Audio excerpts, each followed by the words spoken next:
بھلا اپنے آپ کو بھی کوئی سر سے پاؤں تک دیکھ سکتا ہے؟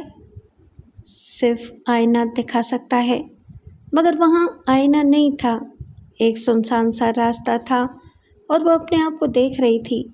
اس نے دیکھا کہ رات کی تنہائی میں وہ سڑک کے کنارے ایک درخت کے سائے میں کھڑی ہے، کچھ گھبرائی ہوئی سے ہے، ہر لمحے چونک کر ادھر ادھر دیکھنے لگتی ہے۔ کوئی آ تو نہیں رہا؟ خوف کے مارے اس کی جان نکلی جا رہی تھی۔ وہ اپنے آپ کو سمجھانا چاہتی تھی کہ وہاں سے چلی جائے، جتنی تیزی سے بھاگ سکتی ہے بھاگ جائے۔ یہ عجیب سی بات تھی کہ وہ اپنے آپ کو دور سے دیکھ رہی تھی، مگر اپنے قریب جا کر اپنے آپ کو سمجھا نہیں سکتی تھی۔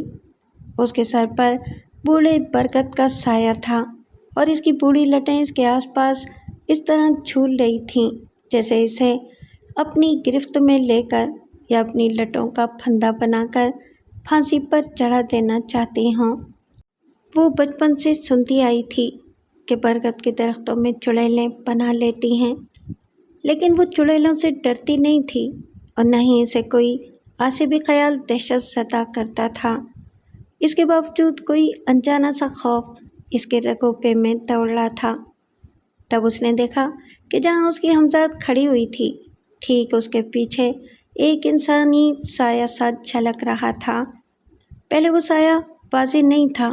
اس نے سوچا کہ شاید وہ برکت کا متحرک سایہ ہے جو اس کے وہمی تصور میں مجسم ہو گیا ہے، لیکن جب وہ بالکل قریب پہنچ گیا تب دہشت سے اس کا حلق خشک ہو گیا۔ وہ چیخنا چاہتی تھی لیکن آواز کو اندیکھی مٹھیوں نے جکڑ لیا تھا۔ ہاں، وہ ایک ہاتھی تھا جسے دیکھتے ہی اس کی جان نکل جاتی۔ وہ بھوتوں سے، چڑیلوں سے، حتیٰ کہ موت سے بھی نہیں گھبراتی تھی، لیکن وہ ظالم ہاتھ آہستہ آہستہ بڑھتا ہوا اس کی پشت کی جانب سے بالکل سامنے آ گیا۔ اس کھردرے ہاتھ نے اس کی ٹھوڑی کو اپنی ہتھیلی کے پیالے میں لے لیا۔ اندیکھی مٹھیوں میں جکڑی ہوئی چیخ ایک دم سے ابھر کر رات کے سناٹے میں منتشر ہو گئی۔ پھر وہ ہڑبڑا کر اٹھ بیٹھی۔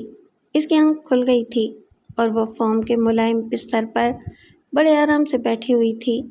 اس کے چہرے کا رنگ زرد پڑ گیا تھا اور سانس لیتا ہوا سینہ بری طرح دھڑک رہا تھا۔ وہ سینے پر ہاتھ رکھے کتنی ہی دیر خود کو سمجھاتی رہی کہ وہ ایک خواب تھا، محض خواب۔ اس کی چیخ سنتے ہی سارے گھر میں ہلچل سی مچ گئی۔ پھر کتنے ہی ہاتھ خوابگاہ کے بند دروازے کو پیٹنے لگے۔ اپنوں کی آوازیں سن کر اس کی جان میں جان آئی۔ اس نے جلدی سے اٹھ کر دروازہ کھول دیا۔ اس کے انکل، آنٹی، کزن ایسے ہڑبڑا کر اندر چلے آئے جیسے دروازہ نہ کھلا ہو، سیلاب کا بند ٹوٹ گیا ہو۔ انکل نے پوچھا، کیا بات ہے ماریا؟ اس کے جواب دینے سے پہلے اس کے کزن نے کہا، دیکھیے تو ڈیڈی کیسی پیلی پڑ گئی ہے۔ میں سمجھ گیا محترمہ کیوں چیخ رہی تھیں۔ اس کی آنٹی نے ناگواری سے کہا، اس میں سمجھنے کی بات ہی کیا ہے؟ ہر دوسرے تیسرے روز ہماری نیند خراب کرتی ہے۔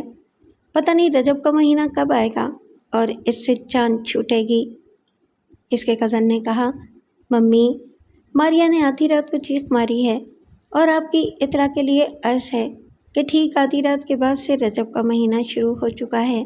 آج سے ٹھیک 15 دن بعد یہ سرخ جوڑا پہنے گی اور ہمارا پیچھا چھوڑ کر چلی جائے گی۔ اس کی آنٹی کہہ کر چلی گئیں اور ان کے پیچھے ان کے بچے بھی چلے گئے۔ ان کے جانے کے بعد انکل نے کہا، بیٹی، پتہ نہیں وہ ہاتھ تمہارے خوابوں اور خیالوں میں کہاں سے چلا آتا ہے۔ شادی کے بعد بھی تمہاری یہی حالت رہی تو سسرال والے تمہارے بارے میں پتہ نہیں کیسی رائے قائم کریں۔ میرا خیال ہے کہ مجھے کسی ماہر نفسیات سے ملنا چاہیے، وہی تمہارے ذہن کو کریدے گا اور تمہیں سمجھائے گا کہ جو کچھ تم دیکھتی ہو وہ محض وہم ہے یا ماضی کا کوئی معمولی سا واقعہ ہے جسے اتنی زیادہ اہمیت دینی نہیں چاہیے۔ تم اب آرام کرو، کھڑکیاں اور دروازے بند ہیں، تمہیں اس طرح خوفزدہ نہیں ہونا چاہیے۔ میں صبح تمہیں کسی ماہر نفسیات کے پاس لے جاؤں گا۔ یہ کہہ کر وہ واپس جانے لگے۔ دروازے پر پہنچ کر انہوں نے پھر ایک بار ماریا کو گہری سنجیدگی سے دیکھا اور آہستگی سے کہا،